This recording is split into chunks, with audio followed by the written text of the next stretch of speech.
교독할 말씀은 욥기 3장 1절에서 10절 말씀입니다. 욥기 3장 1절에서 10절 말씀 찾으셔서 말씀을 함께 보겠습니다. 1절부터 봉독합니다. 제가 봉독하겠습니다. 그 후에 욥이 입을 열어 자기의 생일을 저주하니라.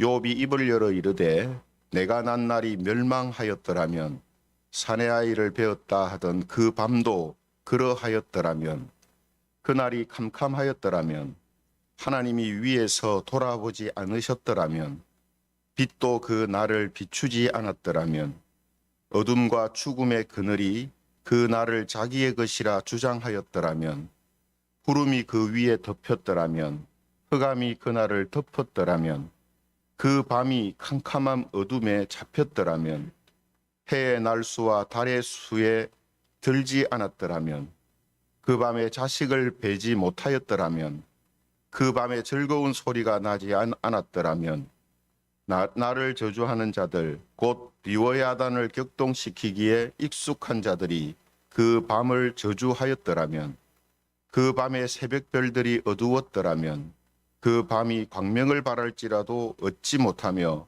동틈을 보지 못하였더라면 좋았을 것을. 같이 읽겠습니다.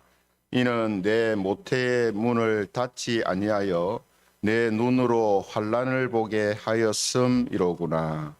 아멘. 오늘은 인생의 해답이라는 제목을 가지고 하나님 말씀을 함께 살펴보겠습니다. 인생의 해답. 사람이 이제 살면서 여러 가지 크고 작은 고난이나 또 어려움들을 당하게 됩니다. 그런데 그런 극심한 고난을 당할 때에 그 고난의 원인에 대해서 이제 깊이 생각을 하게 되죠. 왜 이런 일이 생겼을까 하고 깊이 생각하고 또 많이 생각을 합니다. 그런데도 답을 찾지 못하면은 결국은 사람들은 어떻게 반응하게 되냐면 자신이 태어난 것을 원망하게 됩니다. 그러니까 지금 극심한 고통이 내게 왔는데 이게 왜 나한테 이런 고난이 왔는가 생각하면 생각할수록 답을 모르겠어요. 그러면 내가 왜 태어났는가? 조물주는 나를 왜 태어나겠는가? 이제 이렇게 가게 된다는 거죠. 그래서 욥도 자기에게 닥친 이 고난에 대해서 한동안 고민한 끝에 입을 열어서 한 말이 뭐냐면 자기의 태어남을 저주합니다. 자기가 태어난 것을 저주하게 돼요. 그래서 1절에 보면은 뭐라고 하고 있습니까? 1절 말씀을 보면 그 후에 욥이 입을 열어 자기의 생일을 저주하니라 이렇게 돼 있죠. 그 후에라는 이 기간은 정확하게 명시가 안 돼 있습니다만 욥이 고난을 당하고 나서 오랫동안 또 깊이 생각을 했다라는 그런 의미를 말하는 거죠. 그래서 그가 깊이 생각하고 오래 생각한 끝에 입을 열었던 것이 뭐냐? 자기의 생일, 자기가 태어난 것을 저주했다라는 거죠. 그러므로 욥이 자신의 태어남을 저주했다는 말은 고난의 원인을 찾지 못했다라는 뜻입니다. 그죠? 고난의 원인을 찾았으면은 자기가 태어난 걸 저주할 필요가 없죠. 왜냐하면 이유를 알았으니까. 근데 이유를 모르니까 자기가 태어난 것을 저주할 수밖에 없는 것이죠. 그래서 자기 자신의 태어남과 관련된 모든 것을 저주합니다. 특히 오늘 본문 말씀을 보면 뭐뭐 했더라면이라는 가정을 세우면서 모든 것을 저주해요. 자기가 태어나지 않았으면 하는 가정을 세워놓고 이랬으면 저랬으면 하고 여러 가지 이야기를 하고 있는 거죠. 그래서 대표적으로 3절에 보면은 자신이 태어난 날이 멸망했더라면 이렇게 이야기를 하고 있습니다. 그러니까 자기가 태어난 날이 멸망했다면 자기가 안 태어났을 거다 이 말이거든요. 그렇죠? 또 4절에서는 하나님이 돌보지 않으셨더라면 이렇게 이야기합니다. 5절에도 그날이 흑암에 덮였더라면 6절 이하에는 날수와 달수에 들지 않고 동이 트지 않는 저주를 받았더라면 좋았을 것이다. 이렇게 토로를 하고 있습니다. 다 뭡니까? 이게 다 자기가 태어난 생일 그 날이, 자기가 태어난 날이 없어지거나 사라지거나 했으면은 좋았을 것이다. 이렇게 가정을 하는 거죠. 왜 그렇습니까? 자기가 태어남으로 인하여서 이런 엄청난 고난을 자기가 당했다라고 생각을 하고 지금 자기가 태어나지 않았더라면 하는 것을 여러 가지 예를 들어서 가정하면서 지금 자기가 태어난 날을 지금 저주하고 있는 이런 제 모습을 보여주고 있다라는 것이죠. 특히 그 8절에 보시면요, 리워야단이라는 이제 동물을 언급하거든요.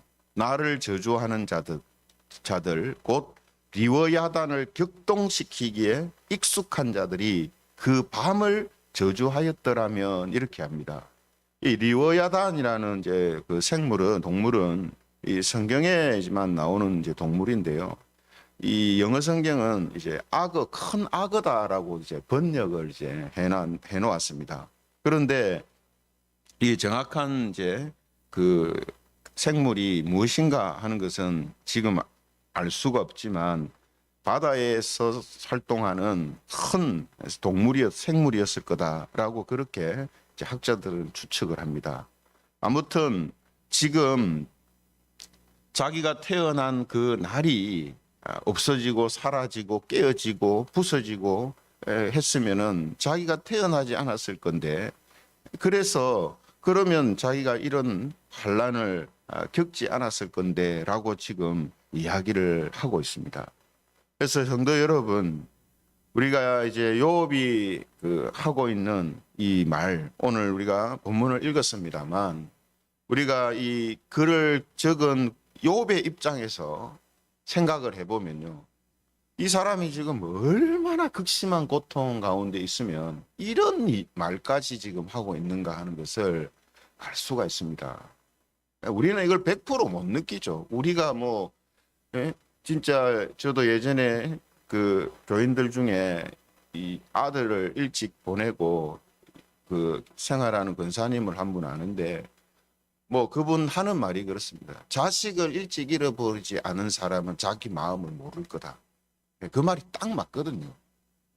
이런 일을 당해보지 않고 옆에서 왈가불가 그거는 이제 그 사람의 어떤 심정을 다 알 수가 없습니다. 그러니까 욥이 당한 일을 한번 생각해 보세요. 사업 좀 딱 망했다, 빚 졌다, 이런 수준 아니고, 그죠? 아들, 자녀 한 명 죽었다, 이런 개념이 아닙니다. 자기가 가진 모든 것을 전부 다 잃어버리고, 자식들도 전부 다 죽고, 그죠? 자기도 불치병에 걸려서 온갖 고통을 지금 당하고 있는 이런 상황이거든요. 그러니까 정상적인 생활 자체를 할 수 없는 이런 상황.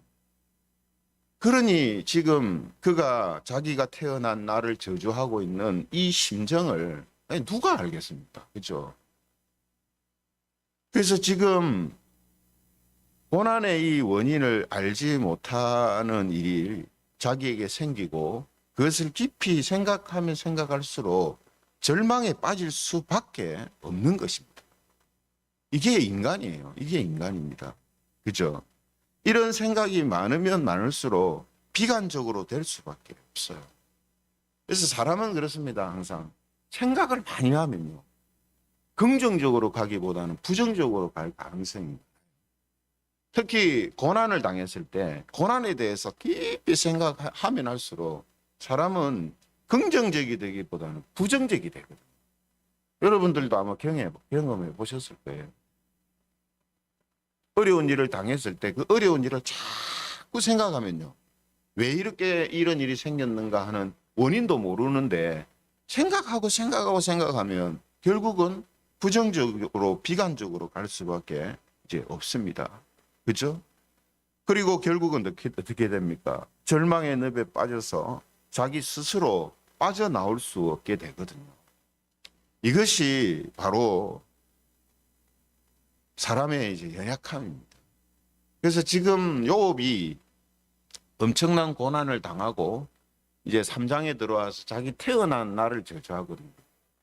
그리고 이제 내일 볼 겁니다만 자기가 살아있는 것에 대해서 저주합니다. 그리고 그 다음은 자기가 죽었으면 좋겠다라고 이야기를 합니다. 그러니까 지금 이제 욥의 이 심정이 정말 최악에 지금 다다랐다라는 사실을 우리가 이제 보게 되죠. 그렇죠? 이것을 왜 성경이 이제 보여주고 있느냐? 욥처럼 신실한 사람, 온전한 믿음을 소유하고 있는 사람인데 지금 자기에게 닥친 그 고난 앞에서 처음에는 아주 담담한 모습을 보였잖아요. 그죠? 근데 자기가 당한 이 고난에 대하여서 원인을 알지 못할 때 자기가 큰 잘못을 하지 않았다고 생각하는데 이런 일이 자기한테 닥쳤다고 생각을 하니까 그 생각을 하면 할수록 어떻게 돼요? 자기 자신이 비관적이고 부정적이게 된단 말이죠. 그죠? 왜 이걸 보여줄까요? 그러니까 여러분, 성경이 이런 것을 보여주는 것은 사람 그 본질을 이제 보여주는 거예요. 그래서 사람은 우리가 늘 이야기하는 것처럼 전적으로 타락하고 전적으로 무능한 존재이기 때문에 인간의 이런 연약함과 한계성이 이제 나타나는 겁니다. 욥도 이거는 제외가 아니에요. 그래서 온전한 믿음을 가지고 있었어도 서두에 제가 말씀드린 것처럼 첫 시간에 완벽한 신앙, 완벽한 사람이 아니란 말이죠. 그런 사람은 없단 말이죠. 그러면 자기가 감당할 수 없는 일을 당했을 때에 사람들은 전부 이렇게 반응을 하게 돼 있어요. 왜 그렇다고요? 인간은 전적으로 무능하고 타락한 존재이기 때문에 자기가 견딜 수 있고 감당할 수 있는 그 테두리 안에서는 견디지만 그것을 넘어서는 일이 생기면은 사람은 다 이렇게 됩니다. 아무리 지금 자기가 안정된 생활을 하고 있어서 또 뭔가 다른 사람보다 뛰어난 능력과 힘이 있어서 어떤 일이 생겨도 나는 다 이겨낼 것처럼 해도 그거는 그렇지가 않거든요. 따라서 이런 이제 비관주의적인 생각과 절망의 늪에 빠질 수밖에 없는 것이 사람입니다. 이건 우리도 마찬가지예요. 그죠?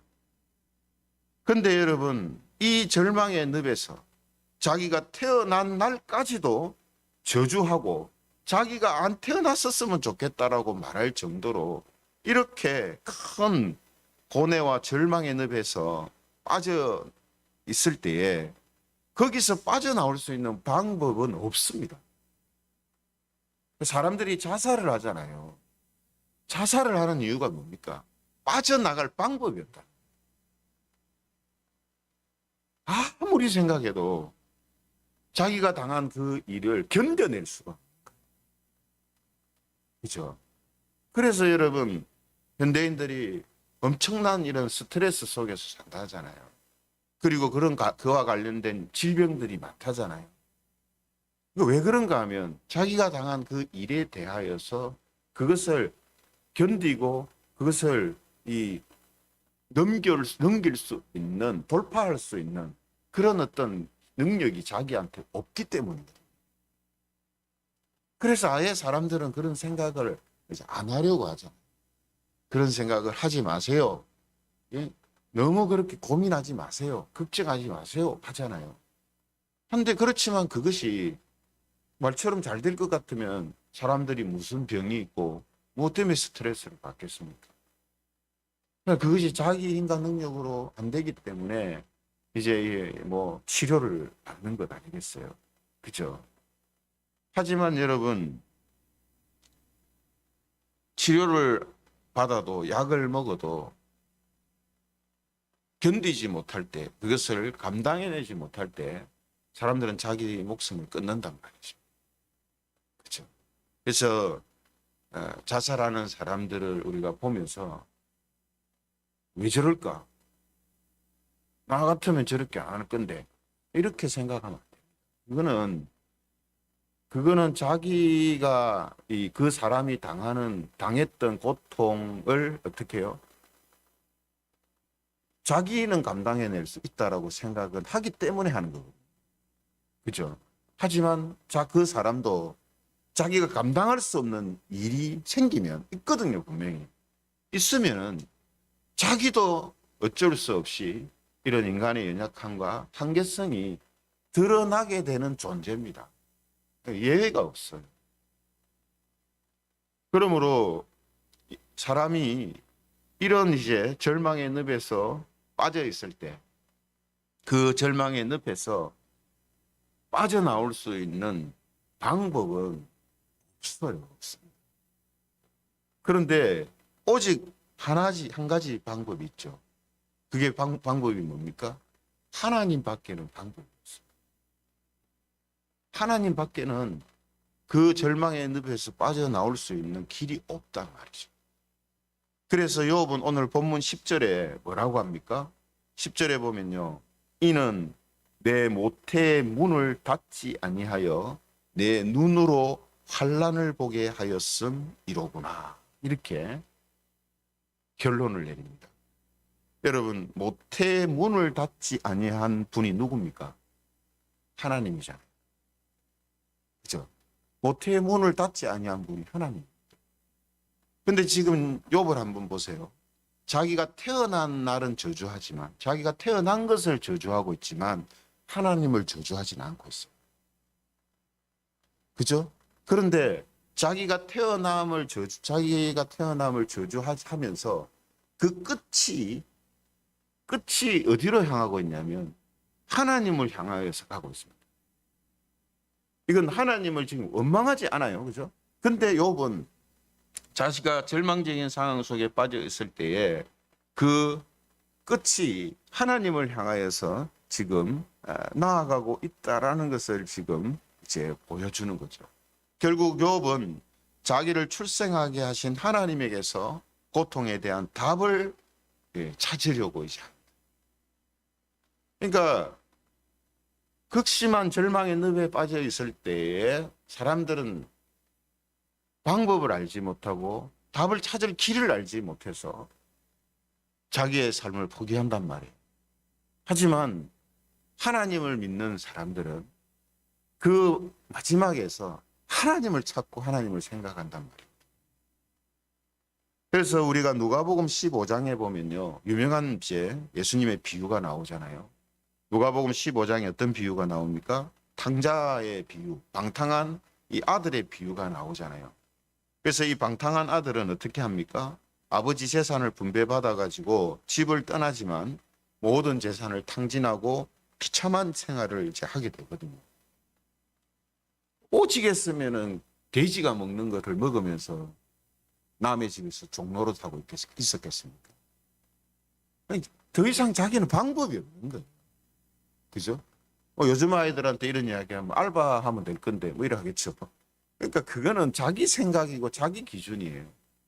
그러니까 밑바닥으로 내려갈 때까지 다 내려가서 자기의 힘과 능력으로는 도저히 자기 생활을 지탱할 수 없는 상태까지 갔다 이 뜻이거든요. 그래서 돼지 치는 일을 하면서 돼지가 먹는 것을 먹으면서 살았다 이렇게 하거든요.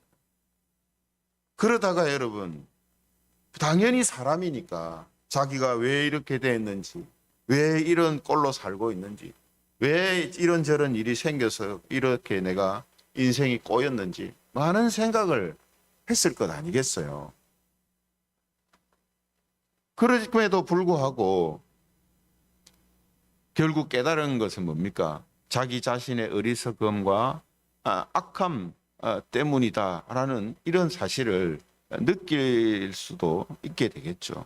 또 이것을 알지 못했다 하면 이미 뭡니까? 자기 자신의 힘과 능력으로는 벗어날 수가 없는 거죠. 결국 탕자가 마지막에 생각해낸 겁니까? 마지막으로 선택한 거. 아버지입니다. 아버지. 아버지한테 돌아가요. 그죠? 여러분, 오늘 설교 제목이 인생의 해답인데 인생의 해답은 하나님 아버지한테만 있습니다. 모든 해답이 그래요. 욥도 마찬가지입니다. 그래서 욥은 마지막에 하나님으로 이제 그가 향해 나아갑니다. 그래서 모두 욥도 마찬가지고 탕자도 마찬가지고 우리도 마찬가지고 모든 사람이 똑같습니다. 사람들이 찾지 못하고 알지 못하는 인생의 해답, 그것은 하나님에게만 있습니다. 사람들의 고난과 고뇌에 대한 그 해답도 각자가 찾지 못하고 알지 못하는 고난과 그 고뇌의 해답도 어디에 있느냐? 하나님한테 있습니다.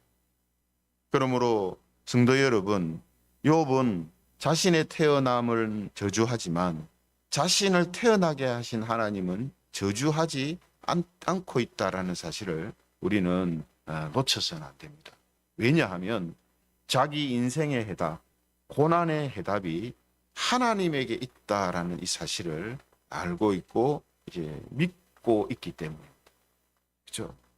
그러니까 이걸 알고 있고 믿고 있지만 뭡니까? 사람은 자기가 극심한 고난을 당할 때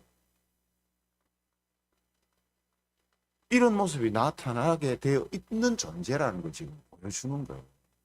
그렇죠? 그러므로 사랑하는 성도 여러분, 우리도 인생의 해답과 고난의 해답이 하나님에게 있다는 이 사실을 깨닫고 또 믿기를 바랍니다. 그래서 비록 자신의 인생에 예상하지 못했던 일을 당함으로 인해서 당혹스러움에 대한 탄식은 우리가 하더라도 하나님을 향한 원망은 하지 않기를 바랍니다. 자신이 겪는 극심한 고난에 대한 탄식은 하더라도 하나님에 대한 탄식은 하지 않기를 바랍니다. 그리고 모든 것에 해답이 되시는 하나님을 바라보고 의지하며 나아가는 우리 모든 사랑하는 성도님들이 되시기를 주님의 이름으로 축원합니다.